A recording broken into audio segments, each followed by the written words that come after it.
और अब इनको भागने मत दें। इन्हें कहें कि इंक्वायरी करवाएं 2018 के इंतखाबात की भी और 2024 के इंतखाबात की भी। इनका कोई कंपैरिजन ही नहीं है। पूरी दुनिया ये जानती है, तमाम रिपोर्टें इसके बारे में ये कह चुकी हैं कि 2024 में जो हुआ पाकिस्तान के अंदर इंतखाबात के साथ, वो इससे पहले तारीख में कभी नहीं हुआ।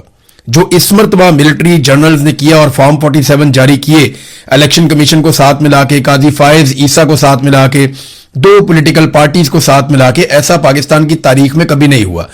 प्री पोल रिगिंग की भी ऐसी एग्जांपल्स कभी नहीं मिलती और इलेक्शन को डकैती के जरिए से रात गए चोरी करने की भी ऐसी एग्जांपल्स कहीं नहीं मिलती।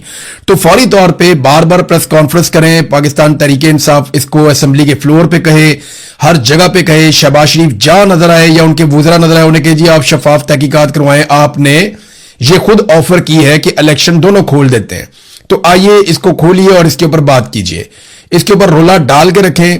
क्योंकि शहबाज शरीफ ने एक रिकॉर्ड सीधा करने की कोशिश की है कि जनाब मैंने तो आपको ऑफर किया था कि आप तहकीकात करवा लें, लेकिन आप भाग गए। तो अब शहबाज शरीफ को आप भागने ना दें, बल्कि उन्हें आप कहें कि आइए और ये तहकीकात फौरी तौर पे गैर जानिबदाराना और शफाफ तहकीकात शुरू करवाएं।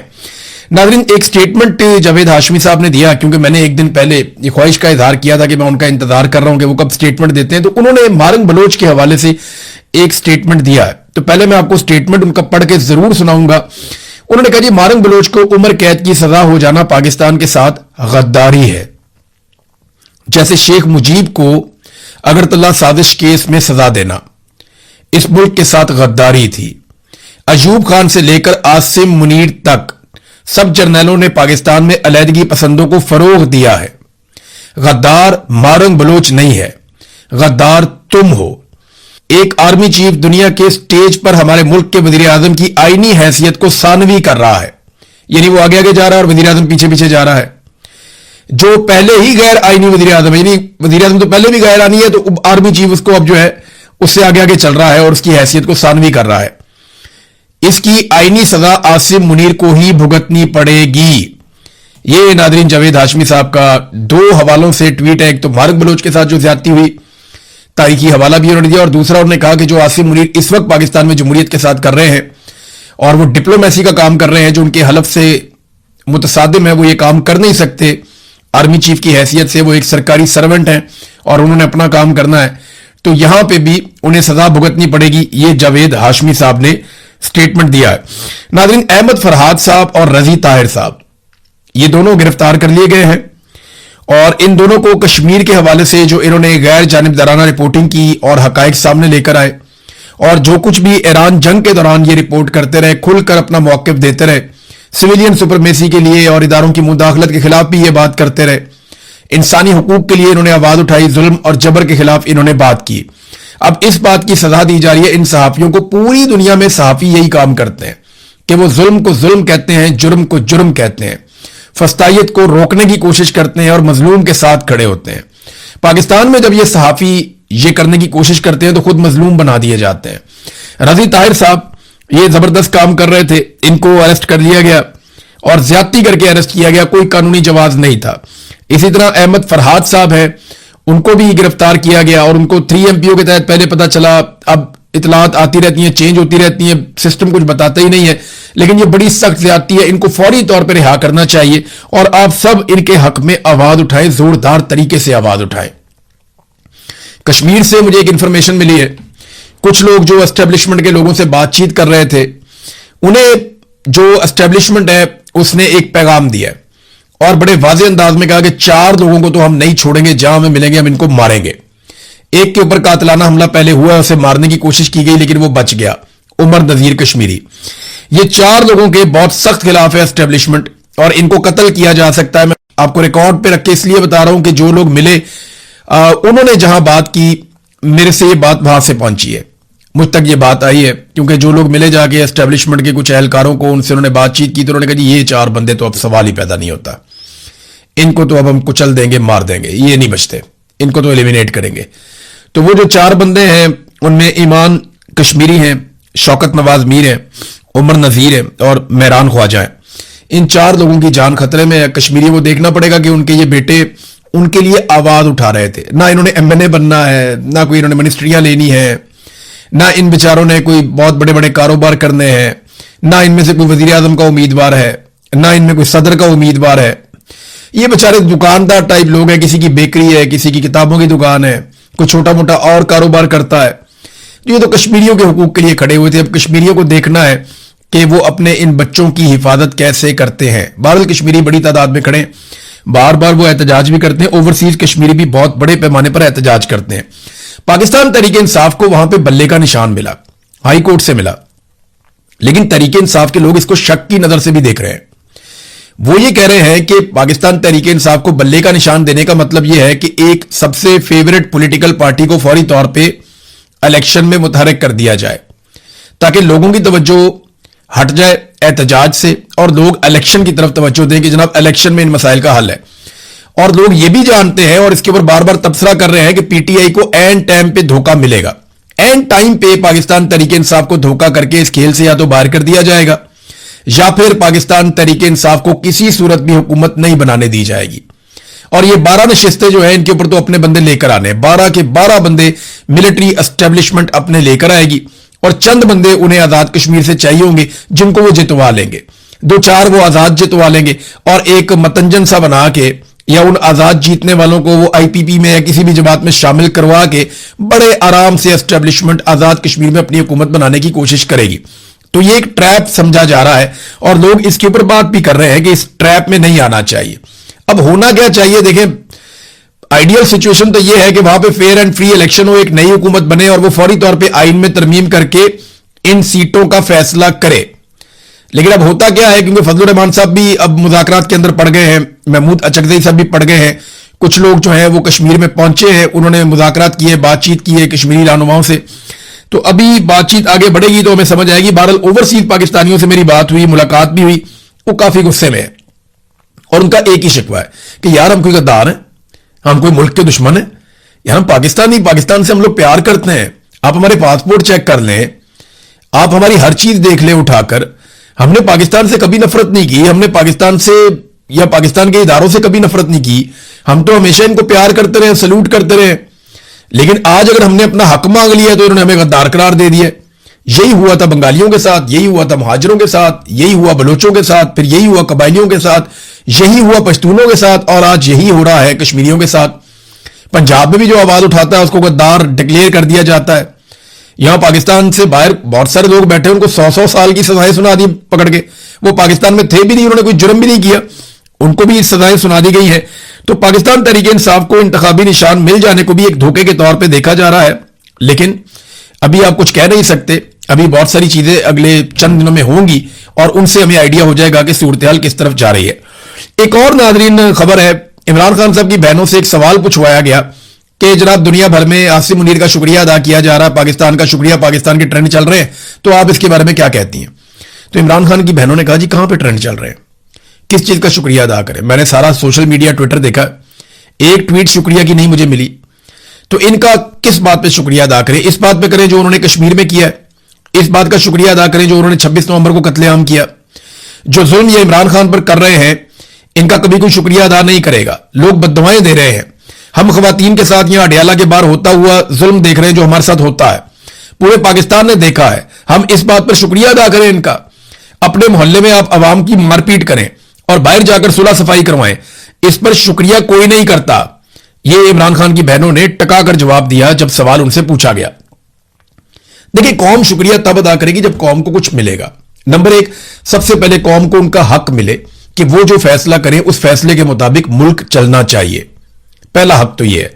दूसरा, जो लोग मुल्क चला रहे हों वो इस नियत के साथ चलाएं कि कौम आगे बढ़े, तरक्याती मंसूबे लगें, तरक्याती बजट ज्यादा हो, लोगों की तनख्वाहों में इजाफा हो, लोगों की आमदन बढ़े, महंगाई कम हो, गुर्बत कम हो, बेरोजगारी कम हो, बाहर से सरमायाकारी, ये सारी चीजें आप करेंगे तो लोग आपका शुक्रिया भी अदा कर सकते हैं। लेकिन उसके लिए आपको लेजिटिमेट गवर्नमेंट होना चाहिए। अगर आपकी हुकूमत ही जाली है तो आप जितने मर्जी अच्छे काम करें, जैसे हसीना वाजिद थी, उसकी जाली हुकूमत थी, वो बहुत अच्छे काम करती थी, लोगों ने उठा के बाहर फेंक दिया। तो लोगों को, एक तो हुकूमत लोगों की होनी चाहिए कि लोगों की बनाई हुई हुकूमत बैठी हो और फिर वो लोगों की खिदमत करे, तो फिर एक रिलेशन बनता है लोगों में और गवर्नमेंट के अंदर। यहां आसिम मुनीर साहब ने 2023 में ताजरों से एक मुलाकात की थी जब ये गल्फ ममालिक के विजिट वगैरह कर रहे थे, तो उस वक्त आसिम मुनीर साहब ने कुछ दावे किए थे। एक फील्ड मार्शल आसिम मुनीर उस वक्त नहीं थे फील्ड मार्शल, तो इन्होंने कहा था 1 साल के अंदर पाकिस्तान की इकॉनमी मुकम्मल तौर पर दुरुस्त हो जाएगी और पाकिस्तान तरक्की की मनाजिल तय कर जाएगा 1 साल के अंदर, और 1 साल बाद एक बिल्कुल डिफरेंट पाकिस्तान होगा। ये उन्होंने ताजरों से बातें करते हुए आसिम मुनीर साहब ने कहा था। इन्होंने दावा किया कि मैं अरब ममालिक से होकर आया हूं, $100 अरब मैं अरब ममालिक से लेकर आ रहा हूं, $50 अरब सऊदी अरब देगा और उसमें से $25 अरब अपने कौमी खजाने में यानी अपने जो रिजर्व हैं उनके अंदर रखे जाएंगे, और ये सारा पैसा सरमायाकारी के तौर पे आएगा, ये कर्जा नहीं होगा, ये पैसा पाकिस्तान में इस्तेमाल होगा। लेकिन इसके बावजूद अभी तक आसिम मुनीर साहब ने जब ये बात की थी, अब 4 साल हो गए इस बात को, लगभग 3.5 साल, ₹1 की इन्वेस्टमेंट नहीं लेकर आए, बल्कि यूएई ने जो हमें पैसे दिए थे उन्होंने वापस मांग लिए, और वो पैसे वापस करने के लिए हमने सऊदी अरब से कर्जा ले लिया।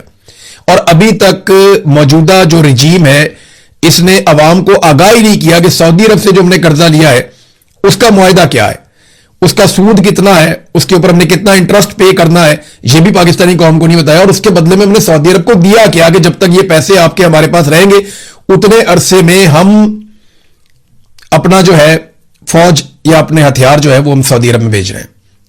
हमने ये भी किया ना। तो वो मुआहदा क्या है? ना दिफाई मुआहदा हमने देखा, ना हमने वो मुआहदा देखा जिसमें पाकिस्तान ने सऊदी अरब से कर्जा लिया है, वो पैसा लिया है, किस बुनियाद पे लिया है, किस तरह वापस करना है, उसके ऊपर कितना सूद पड़ेगा, ये हमें नहीं पता, ना हमें कोई बता रहा है। तो बैरूनी दौरे इन्होंने रिकॉर्ड लगा दिए, दौरे कर करके। तो जब अमेरिका को जरूरत पड़ी तो अमेरिका के काम आते आते इन्होंने एक अच्छा काम कर दिया कि इस खित्ते के अंदर जो एक लड़ाई चल रही थी उसमें सुलह के लिए अपना किरदार अदा कर दिया। तो ये बड़ी अच्छी बात है, लेकिन इससे आम पाकिस्तानी को जो मिलना चाहिए था वो तो नहीं मिला। इन दौरों के नतीजे में इन्वेस्टमेंट आनी चाहिए थी। जितने दौरे उन्होंने आजरबाईजान के करने थे, यानी बेशुमार दौरे, पूरे खानदान ने टब्बर सारा जाता है मुरमुड़ आजरबाईजान, और मुझे पता है क्यों जाते हैं। तो आजरबाईजान के उन्होंने इतने दौरे किए, वहां से $2 अरब आना था, अभी तक नहीं है। कहां है $2 अरब जो इन्होंने आजरबाईजान से लेकर आना था? मेरे ख्याल में इतना पैसा तो इन्होंने वहां जा जाके खर्च कर देना है जितना पैसा इन्होंने आजरबाईजान से लेकर आना था। नाज़रीन, थोड़ा सा इंटरनेशनल न्यूज की तरफ आपको लेकर जाऊंगा। मेरे पास एक बहुत बड़ी खबर है आज। इंटरनेशनल ये चल रहा है कि ईरान ने फौरी तौर पे जो IAEA को मुआयना करवाना था वो अभी नहीं करवा रहे, और डोनाल्ड ट्रंप ने कहा मुझे भी कोई जल्दी नहीं है, ये टाइम आएगा तो ये चीजें हो जाएंगी।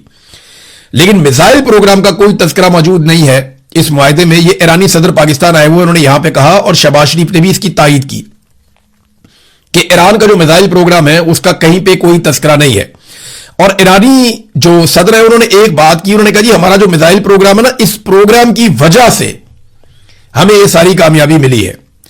यानी हमारे पास अगर मिसाइल ना होते जो कि हम अपने दिफा के लिए बनाए हैं, तो इसराइल और अमेरिका ईरान को इसी तरह तहस नहस कर देते जैसे उन्होंने गजा को तहस नहस किया है।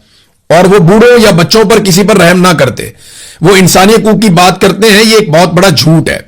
अगर हम अपना दिफा ना कर सकते तो वो यकीनन हमारे मुल्क पर कोई रहम ना दिखाते और हमारी ताकत को तबाह कर देते। इसलिए हम किसी भी सूरत में अपनी दिफाई सलाहियतों पर कभी कोई मुज़ाकरात नहीं करेंगे। तो शहबाज शरीफ साहब ने कहा बैलिस्टिक मिसाइल तो दुनिया के मुल्कों के पास है, अगर ईरान के पास भी है तो इससे कोई प्रॉब्लम नहीं है, और ये मुआहदे का हिस्सा नहीं है। ये ईरान ने बड़ा कैटेगोरिकली, बड़ा क्लियरली उसने कह दिया। एक नाज़रीन खबर आई है ऐसी अमेरिका से कि वहां भूचाल मचा हुआ है और हड़बड़ाहट मची हुई है कि ये क्या खबर है। मसला ये हुआ है कि अमेरिकी तैयारे का एक पायलट, आपको याद होगा, वो गिर गया था ईरान में, जिसको निकालने के लिए बहुत बड़ा ऑपरेशन अमेरिकन ने किया था। उसका तैयारा गिरा तो उसने इजेक्ट किया अपने आप को और वो ईरान की सरजमीन पे उतर गया। उसने ये बताया कि जब मैं अपने तैयारे से बाहर निकल रहा था तो मैंने ईरानी ड्रोन्स के एक गौल को देखा जो एक साथ मिलकर जेली फिश की तरह मुशाबत रखते हुए फॉर्मेशन में हरकत करने का मतलब यह कि हर ड्रोन दूसरे ड्रोन के साथ कनेक्टेड था। यानी उन्होंने हवा में जो शक्ल बनाई हुई थी वो एक मूवमेंट कर रहे थे और वो सिंक्रोनाइज थे एक दूसरे के साथ। उन सब ड्रोन्स की जो हरकत थी वो एक दूसरे के साथ कनेक्टेड थे, एक दूसरे के साथ फॉर्मेशन में हरकत कर रहे थे। फॉर्मेशन ये कहते हैं जैसे फौज चलती है ना, तो उन्हें पता है फॉर्मेशन क्या होनी चाहिए। कभी आपने देखा होगा स्टेडियम के अंदर तो लोग बहुत सारी शक्लें बनाते हैं, यानी नीचे परेड कर रहे होते हैं, अचानक से D लिखा जाता है, अचानक से F लिखा जाता है, अचानक से कोई नाम लिख देते हैं, कोई परचम बना देते हैं, कोई फूल बना देते हैं। वो इस तरह के मुजाहरे करते हैं ना ग्राउंड के अंदर जब आप देखते हैं स्टेडियम में। ये इसी तरह ड्रोन फॉर्मेशन के अंदर जा रहे थे। अब ईरान में अगर ये सलाहियत है تو امریکی انٹیلیجنس جو ہے اس کے اندر ایک نئی بحث چھڑ گئی ہے کہ اگر ایران یہ کر سکتا ہے اور اس نامعلوم ڈرون صلاحیت کو وہ حاصل کر چکا ہے تو پھر بہت بڑی مصیبت بن جائے گی. وہ اس بات کی تحقیقات کر رہے ہیں کہ یا تو یہ پائلٹ کی کوئی غلط فہمی ہے, وہ زخمی تھا اور وہ نہیں سمجھ پایا, اور اگر وہ درست سمجھ پایا اور اس نے وہی چیز دیکھی ہے جو وہ بتا رہا ہے تو اس کا مطلب یہ ہے کہ بہت جدید مشین ایران تیار کر چکا ہے جو مستقبل میں بہت مشکل سے کوئی کنٹرول کر پائے گا کہ ایک فارمیشن کے اندر ڈرونز حرکت کر رہے ہیں. چائنا کے پاس اس قسم کی ٹیکنالوجی ہے, وہ ڈرونز کے ساتھ کچھ آج کل فضائی شوز وغیرہ بھی کرتے ہیں, اس طرح کی چیزیں کرتے ہیں, لیکن وہ چھوٹے ڈرونز ہوتے ہیں. یہ جو خودکش ڈرونز ہیں اگر وہ اس طرح موو کر رہے ہیں تو یہ ایک بڑی مصیبت بن جائے گی. ناظرین, دنیا کا سب سے طاقتور کمپیوٹر, اسے سپر کمپیوٹر کہتے ہیں. یہ کتنا طاقتور ہے میں آپ کو تھوڑا سا بتا دیتا ہوں, اور میں آپ کو یہ بتاتا ہوں کہ یہ کمپیوٹر چائنا نے بنا لیا ہے. دنیا کا جو اس سے پہلے سب سے طاقتور کمپیوٹر تھا وہ امریکہ کے پاس تھا. امریکہ کے پاس ہمیشہ سے دنیا کا سب سے طاقتور کمپیوٹر تھا, اور چائنا نے اس سے پہلے 2017 میں ایک سپر کمپیوٹر بنایا تھا, لیکن چائنا نے اس میں بہت سارا سامان چائنا کے باہر سے منگا کے لگایا ہوا تھا. آج جو چائنا نے اپنا سپر کمپیوٹر بنایا ہے وہ سارا کا سارا کمپیوٹر چائنا نے اپنے ملک میں تیار کیا ہے, تو وہ خود کفیل ہو گیا مکمل طور پہ, اور اس نے دنیا کا سب سے کامیاب اور سب سے تیز اور نمبر 1 سپر کمپیوٹر بنا دیا ہے. دنیا میں 500 جو ٹاپ کے سپر کمپیوٹر ہیں ان میں اب امریکہ دوسرے نمبر پہ چلا گیا.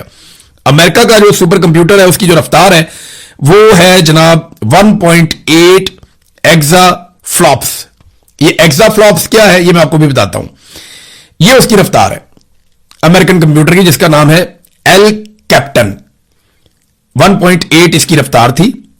اور اب جو چین نے نیا سپر کمپیوٹر بنایا ہے اس کا نام ہے لائن شائن. اس کی جو رفتار ہے وہ 2.2 ہے, یعنی 1.8 سے زیادہ 2.2 اس کی رفتار ہے. 1.8 ایگزا فلوپس امریکہ, 2.2 exa flops China, line shine. Exa flops کیا ہے؟ یہ ایک یونٹ ہے, اور یہ اتنا بڑا یونٹ ہے کہ آپ حیران ہو جائیں گے کہ ایک ایگزا فلوپس اتنا طاقتور ہوتا ہے, اور اس میں کمپیوٹر کی اتنی رفتار ہوتی ہے کہ 1 ارب کو 1 ارب سے ملٹی پلائی کریں, یعنی 1 ارب کو 1 ارب سے ملٹی پلائی کریں, یا آپ 1 کے آگے 18 صفر لگا دیں تو وہ جتنا حساب کتاب بنتا ہے نا وہ یہ کمپیوٹر 1 سیکنڈ میں کر لیتا ہے. یعنی اتنے ڈیٹا کو یہ کمپیوٹر 1 سیکنڈ میں کنگال لیتا ہے. پوری دنیا کا جتنا ریکارڈ آج تک کمپیوٹرز کے اندر گیا ہے نا, یہ سپر کمپیوٹر چند سیکنڈز کے اندر اس کا معائنہ کر لیتا ہے.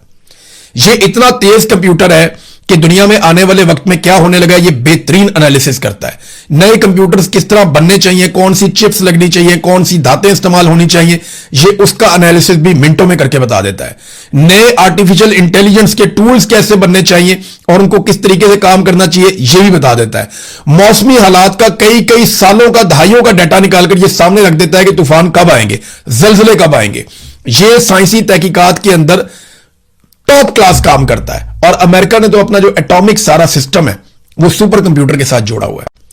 تو چائنا سپر کمپیوٹر کی دوڑ میں دنیا کا نمبر 1 ملک بن گیا. اس نے امریکہ کو پیچھے چھوڑ دیا.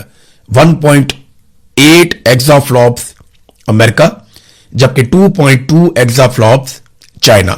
اور میں نے آپ کو بتایا کہ یہ 1 ایگزا فلوپس اتنا تیز ہے کہ 1 ارب کو 1 ارب سے ملٹی پلائی کریں تو اتنے بڑے ڈیٹا کا یہ حساب کتاب کر لیتا ہے 1 سیکنڈ کے اندر. اور یہ ایک نہیں ہے, یہ 2.2 ایگزا فلوپس ہے. اب تک لیے اتنے, اپنا خیال رکھیے گا, اپنے چینل کا بھی. اللہ حافظ.